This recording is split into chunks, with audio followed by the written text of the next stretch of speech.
Noise surrounds us.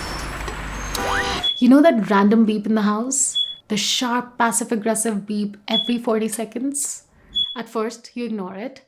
Then you blame the microwave, the fridge, climate change, your own insanity. You walk around the house like an underpaid detective looking for the sound. Warmer? And finally, you look up. Smoke detector mounted on the ceiling, doing its job, crying for attention, low on battery. That's personal branding. Not the literal annoying sound of the smoke detector. Your brand is not something that you invent, it's something that's already installed. It's been beeping for years. In the stories that you tell, in the injustices that trigger you, I'm vengeance. and in the culture that you defend even though nobody asked you to. But instead of listening, we blame the trends. Maybe I need a niche. Maybe I need to rebrand. Maybe I should pivot. That discomfort, that's not confusion. That's just low battery. And the solution isn't to rip it off the ceiling. It's to climb up, change the battery, and realign it. When your brand is aligned, it stops screaming. Instead, it signals. And the only sound left in the room is that of clarity. The name game. Let me ask you something. How many James do you know? I know at least 3. I've met 2 women with the same name as me. Do you know how many men are named Benito? Probably thousands. Now tell me, how many are called Bad Bunny? Lady Gaga? The Weeknd? Exactly. If you think you can win today by the name your grandmother gave you, no offense, you don't need to change your name. You need to change what your name signals. So let's open this box and study the 2 artists that didn't just build a brand, they built a literal gravitational field. The Grammy-winning Puerto Rican rapper, singer, and producer, whose full name is Benito Antonio Martinez Ocasio, is one of the most popular musical artists on the planet. A 16-year-old kid uploading his songs on SoundCloud in 2016. Working class family living in a small town of Puerto Rico. Not Miami, not LA, not an industry royalty. Let's forward 10 years. Billions of streams. 3 Grammys to his name, and the first all-Spanish album to hit #1 on the Billboard 200, and eventually becoming a cultural seismic force. And he did it all by doing one thing that the industry warned against. He never switched to English. People are wondering if I can host this show because English is not my first language. I don't know if they know, but I do whatever I want. Most people call it luck. I call it positioning. But here's the part that most people miss. He didn't become global by trying to become global. He became global by being unapologetically local. Let's zoom out. Latin music didn't explode overnight. In the late 90s and early 2000s, artists like Ricky Martin and Shakira crossed over by switching to English. That was the unsaid rule. English equals global. Then 2017 happened, Despacito, a remix with Justin Bieber. Clubs, cars, airports, weddings, the song was everywhere. I once heard playing at a dentist office while somebody was getting a root canal. That was the time when the world realized something. Music doesn't need translation. Emotion is enough. Streaming platforms collapsed the language barrier, and right at that time, enter Bad Bunny. Right time, using the right infrastructure. But most importantly, owning a right identity. Instead of translating himself to the world, he amplified himself in his Puerto Rican slang, rocking his gender-fluid fashion. He didn't dilute culture, instead, he weaponized it. Now let's shift continents. Punjabi music had been global long before the charts admitted it. South Asian diaspora weddings, clubs in UK, heard of Punjabi MC?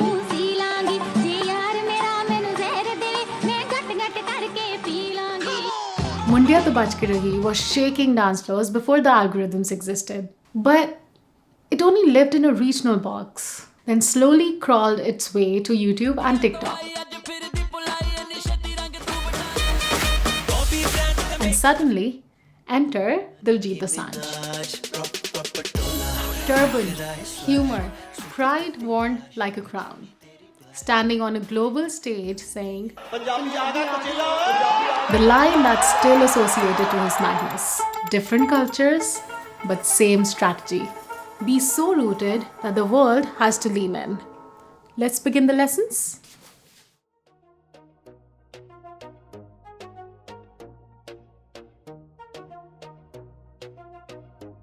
Lesson 1. What's in a name? Before the music, before the performances and the visual, there was a name. Bad Bunny, not Benito, not something glamorous or polished, nothing that would require you to take a Duolingo lesson just to understand its meaning. Simple, yet intriguing. And that choice matters more than what people think. Even though his real name sounds more personal, more human, agreed, but Bad Bunny creates a completely different emotional reaction. It's playful, it's rebellious, it's ironic, soft and dangerous at the same time. Cute, but chaotic. And that contradiction became his entire brand. Before I move on to the next lesson, let me share this very cute story behind his name. The name apparently came from a childhood photo where he was forced to wear a bunny costume. And just out of spite, he posed looking extremely angry. He took that moment and encapsulated into something that's so precious, so nostalgic, and so relatable. Instead of hiding the memory of that moment, he turned it into his stage identity. Now that is powerful. You know why? Because internet loves memorable tension and Bad Bunny sits right in that tension. And the same tension is what makes the brand sticky. Then comes Diljit Dosanjh. The commonality of his name baffles me, but still he decides to wear it like a crown and owning his Sikh pride like a badge of honor, as a symbol that needs to be shared with the world. A lesson for everyone to be proud of your names. Your actions are worn like identity. In fact, he turned his name into something that is associated with his pride and his culture. The branding lesson: memorability beats politeness. Are you using your name as an identifier or a signal? Lesson number 2. Radical authenticity versus polished authority. Reggaeton, the music genre, is hyper-masculine, alpha energy, rigid. Contrasting to all this, Bad Bunny wore skirts, painted his nails, talked about depression, heartbreak, Puerto Rico's political crisis. He was trying to show his real self and be the voice of the voiceless. When Diljit was performing at a global stage, he didn't suddenly switch to English pop. He did not dilute. He performed in Punjabi and was proud of it. At spaces like Coachella, he didn't say, "Let me adjust so that you understand." He said, in a sense, "Lean in." He didn't shed his turban for the sake of being accepted, but showed it off as a sign of freedom. And you know what? When real becomes rare, it becomes radical. That's radical authenticity.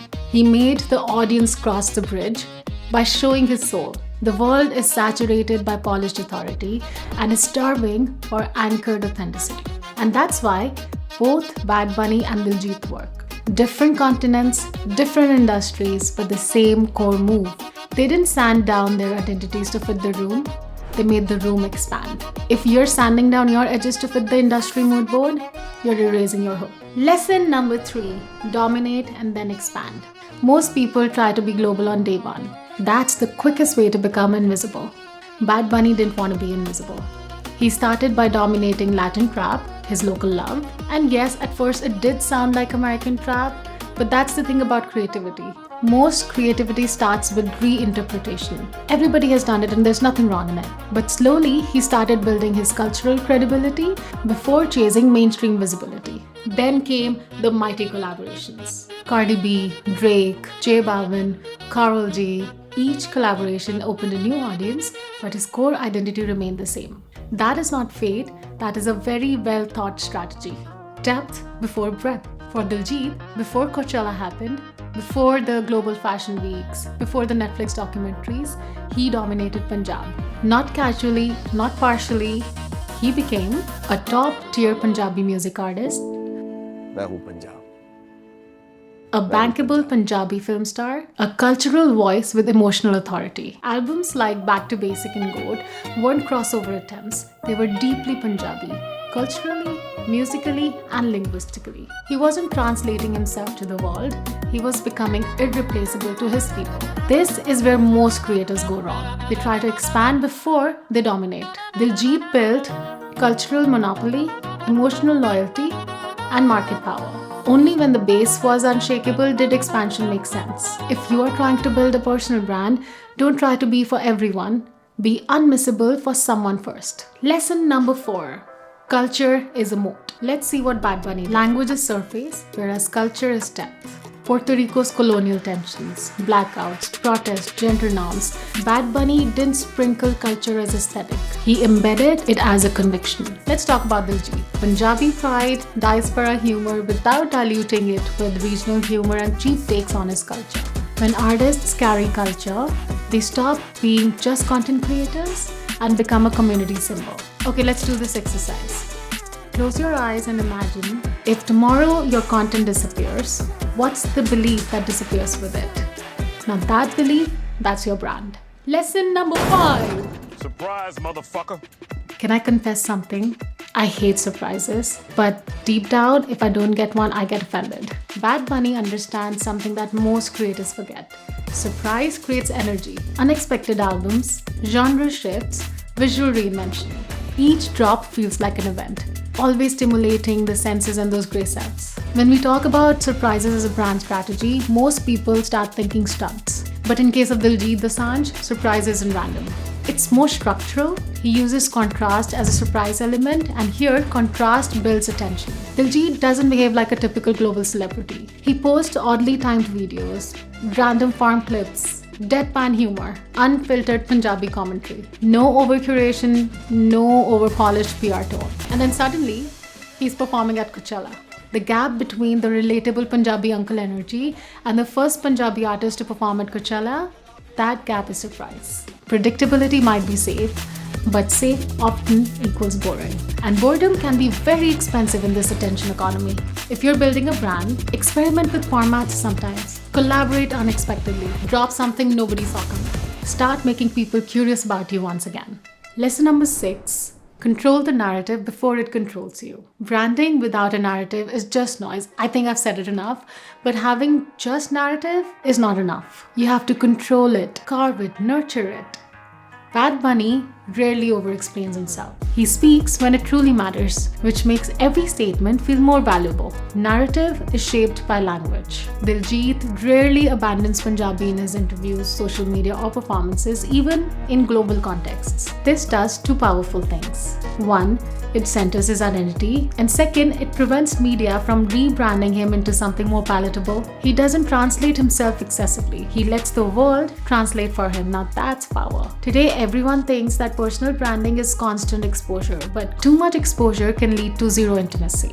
Selective transparency creates intrigue.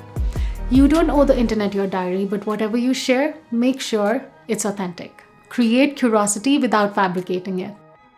The bigger strategy, from outside, it looks a little chaotic, but trust me, it's not. It's just identity layered with timing. Latin music built its infrastructure decades before its global boom. Punjabi music relied on its diaspora circuits before the global institutions validated it. Both the artists came from the periphery. Small town Puerto Rico, regional Punjabi industry. Both refused to hide their language. Both turned structural struggle into narrative fuel. That's not luck, that's long game positioning. Let's talk about the formula without making it look like a formula. Simple, but not basic. Memorable identity, cultural conviction, consistent output, strategic collaborations, surprise, patience. Bad Bunny started in 2016. The overnight global domination came years later. Remember, personal branding always compounds. It's not just a campaign, it's a valuable asset. Application: don't reverse engineer yourself into a strategy machine. Instead, do this. Introspect. Lean into the parts of you that feel too much. Build for the small group of people who deeply understand you. Doesn't matter if it's just one person. Stand for something which is beyond your service. Surprise occasionally. Protect a little mystery. Play the long game. You know why? Because the strongest brands aren't perfectly understood, they're deeply felt. And we all know that feelings scale faster than logic. If your brand feels noisy, I don't think that's failure, it's just the smoke detector low on battery. Look up, but also inside, and that's a story worth telling. Are you struggling to build a brand identity and not able to hit that bullseye? Do you feel that sometimes your story is just not enough? Well, all that is noise, and I'm here to bring out the diamond from under the dirt. Limited slots are open next month if you want to recalibrate your signal. Comment, email, and don't forget to hit that subscribe button. Let's tell better stories.